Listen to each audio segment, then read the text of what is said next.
Olá, tudo bem? Vamos continuando aqui a nossa leitura diária do Orígenes Lessa, o Evangelho de Lázaro. Estou trazendo de volta, eu sempre digo isso aqui, ressuscitando pelo menos para mim, esse autor Orígenes Lessa, porque ele é fabuloso. Em cada vídeo aí tem o trabalho que ele já publicou, eu acho sensacional. E a gente precisa voltar a ler os clássicos, digamos assim, da literatura brasileira. E esse aqui é, com certeza, dos anos 70, 60 e tudo mais. Valeu? Então espero que você também faça leituras comigo aqui e depois procure outras obras do Orígenes Lessa. Muito bem, vamos lá? O Evangelho de Lázaro é ambientado naquele personagem bíblico que foi ressurreto, né, por Jesus Cristo, e aqui ele vive assim crises incríveis de identidade, nossa, é complicado, né? Ele fica se questionando por que ele, enfim, a gente vai descobrindo no romance, obviamente que aqui inventado, né? E com base naquela história de Lázaro. Inventado, mas historicamente e geograficamente bem localizado ali naquela região de Jerusalém e tudo mais. Vamos continuando então aqui, sem churumelas, página 38, e estamos caminhando todo dia um pouquinho, é assim que a gente faz de modo geral na vida, né? Vou começar o capítulo 23. Vamos lá? Então, último capítulo. O nosso amigo estava partindo em direção à cidade da sua prima. Ele está interessadíssimo na prima e tudo mais. E aí ele se despedindo das irmãs. Vai na paz do Senhor, dissera Maria. Vai na paz do Senhor, Marta dissera. E eu fui no alvoroço do meu coração.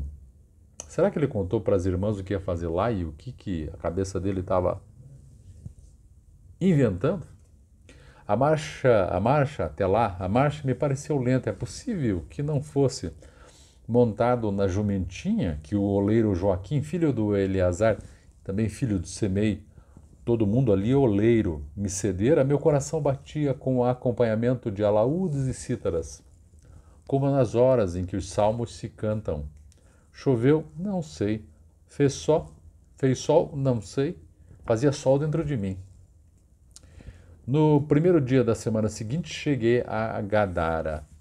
Fui direto à casa do meu tio. A porta estava entreaberta. Um coração do tamanho do mundo batia em meu peito. Entrei, ninguém. Atravessei a casa, fui até o quintal, onde o endro, a arruda, o açafrão e a hortelã e o cominho eram cultivados. Romãs estourando de maduras, rubras, enormes, eram beijadas pelo sol. Claro que ainda moravam. Algum passeio, com certeza. Esperei. Os mesmos vasos do meu tempo, ou muito iguais, as mesmas esteiras, os enfeites simples das casas dos pobres, mas a um canto da sala alguma coisa que começava a ser frequente em certas casas da Judéia, de Samaria, nos confins de Israel, como símbolo sagrado, uma cruz. Saque só, vamos sacando aqui, né? Que cruz é uma... Eu posso estar enganado do ponto de vista histórico também, mas aqui cruz significa de crucificação, ou tem a ver com cristianismo, tem a ver com Jesus entrou na minha casa e tem a ver com agora eu sou cristão, por aí. Identificava os lares dos perseguidos do mundo que em Antioquia haviam sido crismados pela primeira vez de cristãos, e o nome lavrava nos campos iluminados pela nova fé. Então ele está dizendo que esse termo cristão foi referendado na Antioquia. Não sei, provavelmente o autor tenha razão. Meu coração se encheu de alegria, um novo laço nos aproximava, porque Lázaro também era cristão. E eles Já se aproximavam também vozes conhecidas, uma delas mais doce e suave que o mel, e Débora era abelha na doçura e no nome, vinham chegando num rumor festivo. Corri para a porta. A alegria foi de todos. Do meu tio Marcos, da minha tia Joana, de Débora, agora a mais formosa entre as mulheres. Voltavam do encontro com os irmãos na igreja em começo ainda, onde haviam cantado hinos de louvor a Jesus morto na cruz e ressuscitado ao terceiro dia e assunto aos céus algum tempo depois. Aqui nós vemos, você veja que a distância, e aqui a gente tem que racionar uma coisa. Aqui ainda é um Lázaro não muito distante ainda da sua própria ressurreição, né? Acredito eu. Então é um Lázaro ainda que está vivendo naquela época pós-morte de Jesus Cristo e tudo mais.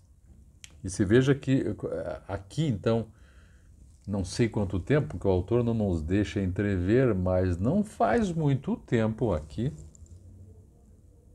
da morte de Jesus. Meses, anos talvez? Não sei. Vamos lá, só para a gente ambientar aqui, né?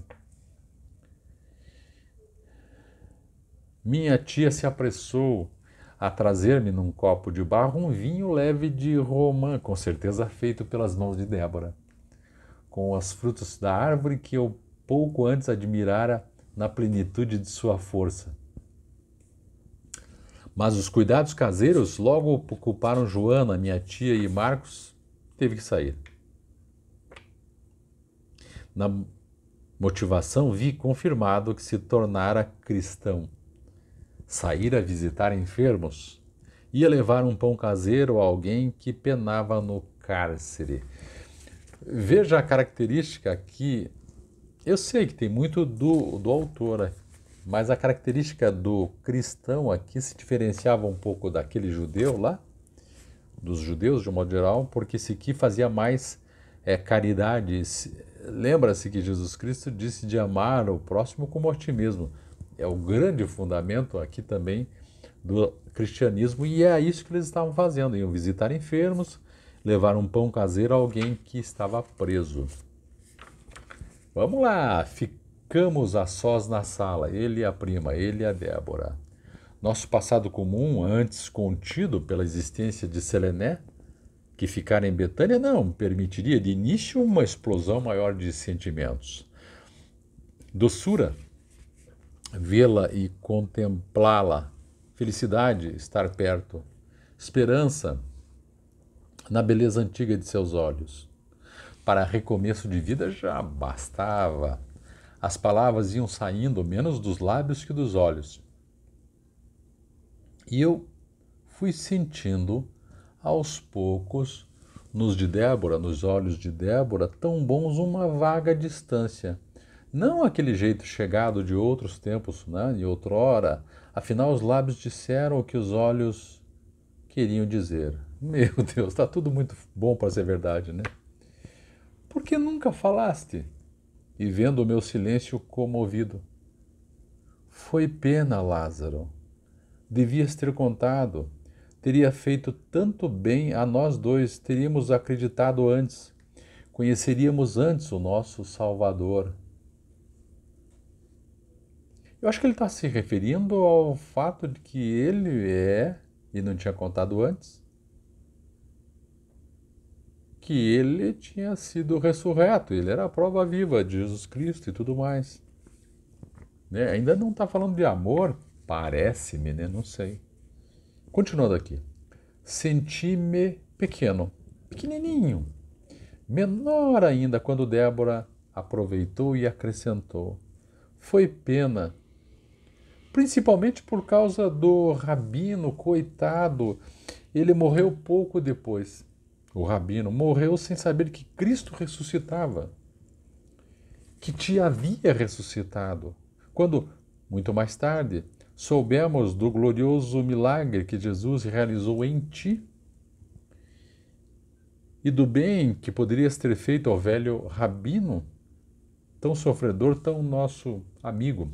Lá atrás, na discussão que teve, ele teve quase ali para falar que ele era também ressurreto e ele era o exemplo clássico da obra de Jesus. Continuando, nos seus olhos havia doçura, havia amizade fraternal, havia uma queixa humilde e dolorosa, sobretudo decepção. E eu não sei bem o que falei a seguir, sei apenas que o Lázaro que ela amara estava morto. Que interessante isso, né? E aqui termina o capítulo 23. Que interessante isso, né? É porque ele escondeu isso que é importante para eles, para ele. Agora parece que aquele Lázaro, daquele tempo para ela, aquela apaixonadinha, estava morto. Só que agora modificou-se, ele que está apaixonadinho, né? Vamos dar mais uma caprichada, dá tempo. É a página 40, continuando então, agora no capítulo 24. Vamos dar mais uma aqui, mais uma lida, uma continuada. Tenho, ele refletindo, né? Tenho morrido muitas vezes, quase sempre de vergonha e confusão pela minha miséria, porque eu sou o mais miserável dos homens. Inúmeras ocasiões, pensando em mim, pensando o que tenho feito e pensado desde aquela ocasião, me pergunto o porquê, sim, o porquê da minha ressurreição por Jesus. Que interessante, né? Se você crê em Deus, por quê? Vou falar nisso depois. Por agora quero falar no porquê da minha, ou melhor, das minhas vergonhas. É preciso estar em mim e conhecer como só eu entre os homens o que tenho feito e vivido, para saber dos motivos da minha constante humilhação. Humilhação que se agiganta quando posta em contraste com o incalculável privilégio que o Salvador me concedeu. Pô, o cara me ressuscitou. Já contei que várias vezes depois Jesus voltou à nossa aldeia, vinha buscar paz, apenas dava, não vinha cobrar absolutamente nada de ninguém. E era uma paz maravilhosa que nos iluminava a todos. Ele era a paz, mas não a tinha, pelo menos no sentido da paz aparente ao alcance dos olhos humanos.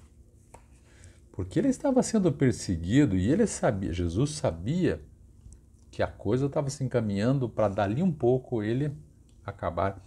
E o sofrimento humano na cruz, está lá na Bíblia, quando ele sofria como um ser humano, como homem que era, mas com uma afeição de Deus, com uma afeição de Salvador, que ele disse até para Deus, Pai, afasta de mim esse cálice, que está difícil, né? Que é a afeição humana de Jesus Cristo. E continuando aqui, raposas tinham covis, pássaros tinham ninhos. Ele não tinha onde pousar a cabeça. Vagava pelas terras, percorrendo caminhos de sofrimento, insultado, caluniado, perseguido, ameaçado de prisão e de morte. Não tinha casa, não tinha propriedade, não tinha nada. Teve que fugir muitas vezes antes de chegar a sua hora, da qual não fugiria. Paz nunca teve. Paz com minúscula em termos humanos. Só tinha paz interior com maiúscula, isso sim, em termos divinos que nós não sabíamos ainda ter nem conceber. Mas estou me perdendo. Falei que ele voltou várias vezes à nossa casa e à nossa aldeia. E uma última vez esteve em casa de Simão, o leproso, a quem eu fiz a injustiça de dizer que era mais para ser reconhecido como são que ele. Proclamava a sua cura e o seu louvor a Jesus. Maldade minha, na comparação, né, entre milagres. Deus que me perdoe por haver ocultado essa verdade dos parentes dele. Ainda que ele não me tivesse curado, eu saberia que Jesus era Deus, afirmava ele. Eu só fui curado porque sabia antes que ele era realmente Filho de Deus. Não pelo mérito de saber e ter fé, mas pelo fato de ele ser realmente. Isso Simão falando. Coisa que ele, Lázaro, nem tocava no assunto, até fugia, ficava com medo. E acrescentava, Só uma coisa me entristece, um receio terrível, a possibilidade de não ser grato e fiel a Jesus se ele não me tivesse curado de uma pequena miséria física. Pequena miséria física? Exclamei, recordando o seu estado anterior, de leproso, né? Pequena comparada com o que seria minha miséria espiritual se o não aceitasse como meu salvador, mesmo continuando leproso. Aqui traço um ponto que o Lázaro tem pecado, entre aspas, pecado, tem faltado muito. Parece que o Lázaro não é tão grato a Jesus, né, pelo grandiosíssimo milagre, né? Afinal de contas, o Lázaro estava morto já. Os demais aqui é lepra, né? Diante deste gigante entre os escolhidos do Pai, tu, Onésimo, que vais registrando as palavras que nestes últimos dias tenho ditado, pode avaliar o pó miserável de que sou formado, dando aquela explicação de alguns dias atrás para a gratidão de Simão, o leproso de Betânia. O Onésimo está escrevendo, ele está ditando, né? Não seria melhor rasgar a página em que ficou a insinuação monstruosa, pérfida injustiça? Espera. Ele pediu, ô Lázaro, aquilo que eu ditei para você lá, não dá para rasgar aquela página? Não a rasgues, não. É preciso que fique para o meu opróbrio e castigo, quer dizer, para me açoitar mesmo, porque eu estou devendo. Na memória de quem leia, porventura, o que o meu coração está deixando correr. Aqui termina. E vamos no próximo vídeo, fique aí, começar o capítulo 25. Então, é este. Muito interessante mesmo, viu? Muito interessante aqui. Enfim, fique aí. O próximo capítulo, 17, 18 minutos. O próximo capítulo a gente volta para continuar esse belo romance bem escrito, bem amarradinho, do Orígenes Lessa, chamado Evangelho de Lázaro. Valeu? Tá gostando? Tá curtindo? Deixa o seu recado aqui e inscreve-se no nosso canal. Até mais, até o próximo vídeo. Tchau, tchau.